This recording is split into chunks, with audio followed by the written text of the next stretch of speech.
नमस्कार। आज के इस वीडियो में हम बात करेंगे यूडाइस प्लस पर टीचर मॉड्यूल में अतिथि शिक्षक को किस प्रकार से जोड़ा जाए।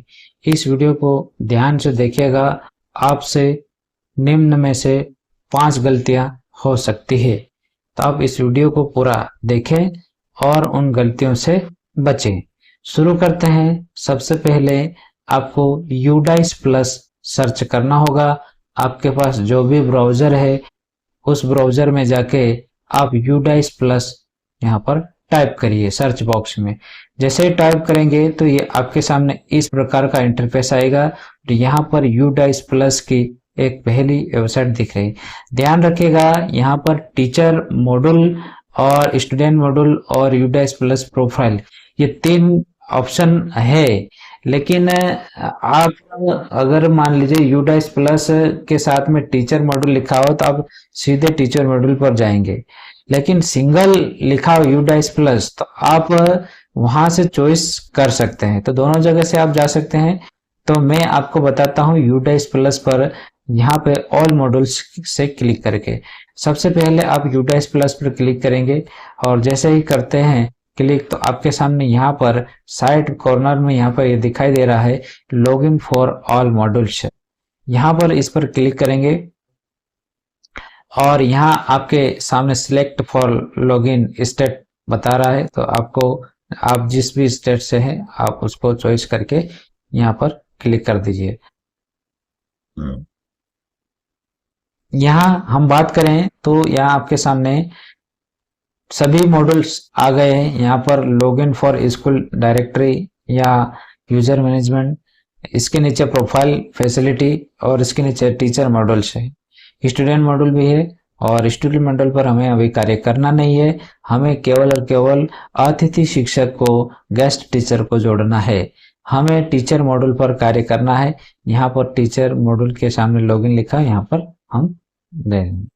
इसके बाद में यहाँ पर हम जिस भी संस्था के टीचर को ये ऐड करना है उस संस्था का यूडाइस और पासवर्ड आपको यहाँ पर डालना होगा। उस संस्था का यूडाइस पासवर्ड अगर आपके पास नहीं है तो आपके पास एक मैसेज आया होगा। हाल ही में 2 या 3 महीने पहले यूडाइस पर पोर्टल पर अपडेट किया गया था, उसी में पासवर्ड भेजा है वहीं से। और नहीं तो फिर आप फॉरगेट पासवर्ड कर आप नए पासवर्ड बना सकते हैं। वहां पर आपके मोबाइल नंबर ऐड होना चाहिए, ठीक है। इसके बाद में हम यहाँ पर आईडी पासवर्ड डालेंगे और नीचे जो भी कैप्चा है यहाँ पर वो फिल कर देंगे।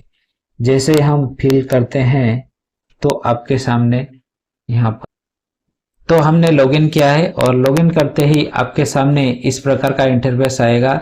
यहाँ पर 2 बॉक्स दिखाई दे रहे हैं। पहला बॉक्स है क्लिक हियर टीचिंग या non teaching, VTP, NCP teacher या डीसीएफ इन फील्ड डाटा, इस पर क्लिक करना। और ब्लॉक या डिस्ट्रिक्ट एमआईएस इस पे हमारा कोई काम नहीं है।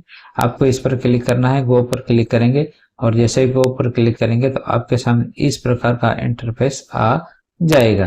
अब हमें अतिथि शिक्षक को जोड़ना है तो आपके सामने पहले इंफॉर्मेशन जुड़ी हुई होगी कि रेगुलर टीचर के स्टाफ कितने हैं। तो यहाँ साइड में सामने दिखाई दे रहा है।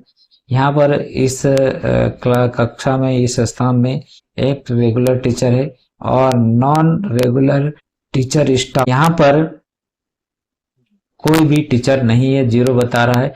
यही हमें ये ऐड करना है। और सभी शिक्षक साथी ये गलती करते हैं कि आप नॉन टीचिंग स्टाफ यहाँ पर क्लिक करके यहाँ पर ऐड कर देते हैं, तो ये गलत है, ये नहीं करना है। आपको टोटल टीचिंग स्टाफ इन पोजीशन पर ही क्लिक करके A+ के सामने यहाँ पर दिखाई दे रहे हैं ऐड टीचिंग, यहाँ पर आपको क्लिक करके टीचर को ऐड करना, ना कि यहाँ पर। ध्यान रखिएगा इस बात का। तो यहाँ आपके सामने अभी वर्तमान में एक टीचर है जो कि रेगुलर है, तो ये संख्या 1 हो गई। इनकम्प्लीट बता रहा है 0 क्योंकि कंप्लीट नहीं है। अगर मान लीजिए यहाँ पर सभी टीचर के अपन ऐड कर देंगे तो यहाँ पर उसकी संख्या दिखाई देगी। ठीक है, इसके बाद में आपको सर्टिफाइड करना पड़ेगा। ये भी ये ध्यान रखिएगा, जब आप टीचर को ऐड कर लेंगे तो उसके बाद में यहाँ पर आपको सर्टिफाइड करना पड़ेगा, तभी यहाँ पर आपका काम कंप्लीट होगा। तो पहली बात मैंने बताई है कि पहली मिस्टेक क्या करते हैं कि नॉन टीचिंग स्टाफ में आप ऐड कर देंगे तो वो मान्य नहीं है, और उसके बाद में आपको सर्टिफाइड करना पड़ेगा डेटा को, तभी जाकर आपका यह काम कंप्लीट होगा। इसके बाद में आगे और भी कुछ इंफॉर्मेशन है, उसको भी आप देखिएगा, तभी आप अपने टीचर की डाटा को एंट्री करना। ठीक है, तो मैं इम्पोर्टेंट आपको निर्देश बताता जा रहा हूं, तो आप इस वीडियो में बने रहेंगे और पूरा देखेंगे। इसके बाद में हम बात करते हैं, तो आप टीचर को ऐड करेंगे। तो यहाँ पर मैंने अभी बताया कि टोटल टीचिंग स्टाफ इन पोजीशन पर ए प्लस बी पर के सामने यहाँ पर टोटल के आगे ये ऐड टीचिंग स्टाफ। अच्छा, एक बात यह है कि अगर आपको समझ में नहीं आ रहा है तो आप इसको हिंदी में चेंज कर सकते हैं। तो ये आपके सामने यहाँ पर इस प्रकार का दिखाई देगा इंटरफेस, यहाँ पर आप आसानी से समझ में पड़ जाएगा। शिक्षक स्टाफ जोड़ें, इस पर क्लिक करेंगे, ना कि गैर शिक्षक स्टाफ जोड़ें, इस पर नहीं क्लिक करना, क्योंकि यहाँ पर जितने भी शिक्षक अतिथि शिक्षक के नीचे काम करने वाले उन्हें गैर शिक्षक कहते हैं, जैसे कि प्यून हुआ, तो ये लोग है, ये गैर अतिथि शिक्षक गैर शिक्षक शैक्षणिक स्टाफ रहता है। तो हमें क्या करना है, यहाँ पर जो भी आपको लैंग्वेज चेंज करना है वो कर लेना, और ऐड टीचिंग स्टाफ पर हम चले जाएंगे।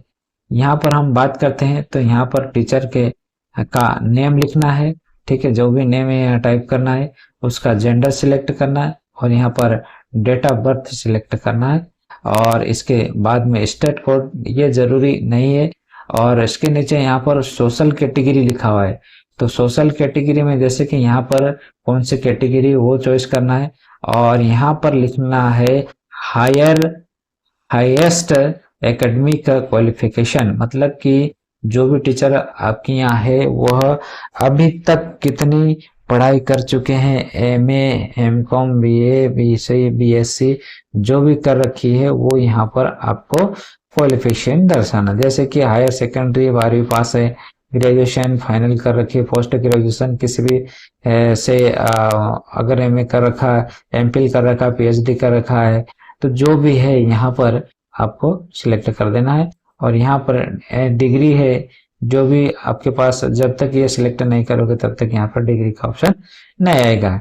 इसके बाद में यहाँ पर ये हायर प्रोफेशनल क्वालिफिकेशन में बीए, डीएड ये जो भी है वो यहाँ पर दर्शाएगा। तो आप जब अगर किया है तो सिलेक्ट करना है, नहीं तो कोई दिक्कत नहीं है। मोबाइल नंबर यहाँ पर डालना है, ईमेल नहीं भी डाले तो चलेगा।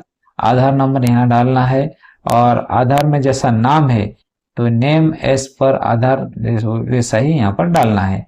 इसके बाद में 3 पॉइंट यहाँ पर नीचे देखना है, तो मैट्रिक्स में कौन से सब्जेक्ट से पास किया है। ठीक है, इसके बाद में जो मैथमेटिक्स है वो कहाँ तक पढ़ा है, क्या सेकेंडरी में पढ़ा है या हायर सेकेंडरी में पढ़ा है, ग्रेजुएशन तक पढ़ा है, पोस्ट ग्रेजुएशन, एमफिल, या किस किस क्लास तक पढ़ा है मैथमेटिक्स, ये डालना है। साइंस की बात करें तो साइंस कहाँ तक पढ़े है ना, वही secondary, higher secondary, PhD, MPhil कहाँ तक पढ़ा, साइंस वही डालना है। इंग्लिश भी वही डालना है, कहाँ तक पढ़े हैं। इसके बाद में यह भी सोशल साइंस भी कहाँ तक पढ़े हैं। ठीक है, तो ये आप समझ गए होंगे। लैंग्वेज यहाँ पर जो भी लैंग्वेज स्पेशल रही होगी, ठीक है, उस जो स्पेशल लैंग्वेज जैसे कि हिंदी है वो कहाँ तक पढ़ी है, तो ये सभी चीजें यहाँ पर डालना है। इसके बाद में यहाँ पर टाइप ऑफ डिसेबिलिटी, यहाँ पर अगर किसी प्रकार से विकलांगता है तो आप यहाँ पर यस या नो या कुछ भी नहीं, अगर नो एप्लीकेंट नहीं है तो नो एप्लीकेंट डाल देंगे। इसके बाद में नेचर ऑफ एप्लीकेंट है, जिस भी इसमें डालेंगे वो यहाँ पर खुलेगा, अन्यथा नहीं। ठीक है, तो ये है डिसिप्लिनिटी। और इसके बाद में यहाँ पर हम बात करते हैं तो रेगुलर, कॉन्टैक्ट और गेस्ट फैकल्टी, ये सबसे महत्वपूर्ण है। तो आपको यहाँ पर देखना है, ध्यान से भरना है। हमें जानकारी भरना है गेस्ट टीचर की, तो आप गेस्ट फैकल्टी या पार्ट टाइम वाले ऑप्शन को क्लिक करेंगे और यहाँ पर दर्शा देंगे, तो यह गेस्ट के रूप में वहां पर काउंट हो जाएंगे डैशबोर्ड पर।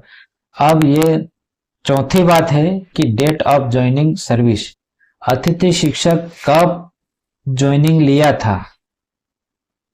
इससे मतलब आप समझ सकते हैं कि आपकी स्कूल में अगर अतिथि शिक्षक पिछले साल आया है या 23-24 में आया होगा या फिर 24-25 में आया होगा, लेकिन उससे पहले वह कहीं और अतिथि शिक्षक के रूप में पढ़ा रहे थे, क्या वह कहीं और अतिथि शिक्षक के रूप में पढ़ा रहे थे, तो वो डेट लिखना है, ना कि आप रनिंग वाली डेट लिखेंगे। सबसे पहले आपको यह ध्यान देना है कि अतिथि शिक्षक पहले पढ़ाते थे या नहीं। अगर अपने स्कूल में ही पहले आए हैं तो 2 साल हो गए हैं, तो पिछले साल की डेट लिखिएगा। और इसके बाद में यहाँ पर date of joining present school, मतलब कि आपको यहाँ पर 23-24 में लिया तो उसको छोड़ो, 24-25 की डेट यहाँ पर लिखें। जैसे कि जुलाई अगस्त से अतिथि शिक्षकों को नियमित किया गया है, तो अगस्त की डेट यहाँ पर लिखेंगे और सेव एंड नेक्स्ट पर हम क्लिक करेंगे, तो यहाँ पर अगले पर हम चले जाएंगे।